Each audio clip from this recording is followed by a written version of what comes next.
Hey, it's Phil with GoFastOffer.com, and we are going to be answering the question, is it better to list my home on the retail side or take a cash offer as is and close quick?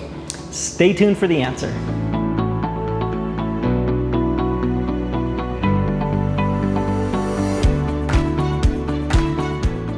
All right, let's talk about the cash option first. We'll go over the pros and then the cons.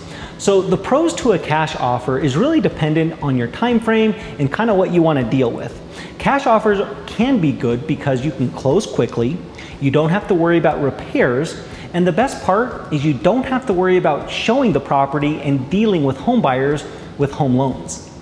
So the con to a cash offer, it really comes down to what are you willing to trade for the amount of profit you're taking versus the convenience. And that truly is the ultimate con, right? Is that you're gonna take a little bit less, but what is that worth to you depending on what situation you're currently in? So let's talk about the pro to listing the property on the open market. The pro being you will maximize your profits. One of the best parts about the retail market is that's where all the buyers are. So again, you're going to have to weigh, hey, is it worth putting the property on the open market and showing it versus taking a little bit less and taking the cash offer? Let's talk about the cons now of the open market and the retail side. So some of the cons are going to be that you're going to have to deal with showings. You're also going to have to deal with a repair request list. So a standard buyer typically has 10 days to get a termite inspector and a home inspector inside the house. At one point, they will submit a repair request list, and that's where you'll either have to give a credit or negotiate through that repair request list to keep the deal alive. Another con to consider when you're on the open market is going to be 80% of the buyers are going to be using a home loan. So typically with a home loan, there's going to be an appraisal. There's also going to be underwriting and making sure that the buyer is fully qualified to close on your house. There is a little bit of an unknown with people with loans for this reason.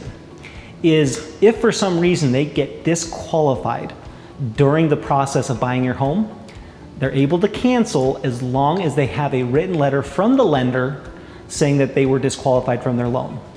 And essentially, they're going to get their earnest money back, and then you would have to go back on the market. Hopefully this information has been helpful in your decision-making process. One of the things that I always tell clients is there's pros and cons to each option. So everything is going to be dependent on where you're at in your current life situation as well as your time frame. And so if you decide to go the retail side, it's a good option, you'll make more money. If you decide to go with the cash option, it's also a good option because it's as is. We can close in 10 days or less, and it puts you in a better position to most likely get the property closed and move on to the next chapter of your life. If you have any other questions, feel free to reach us at 480-305-6688 or go to our website, GoFastOffer.com.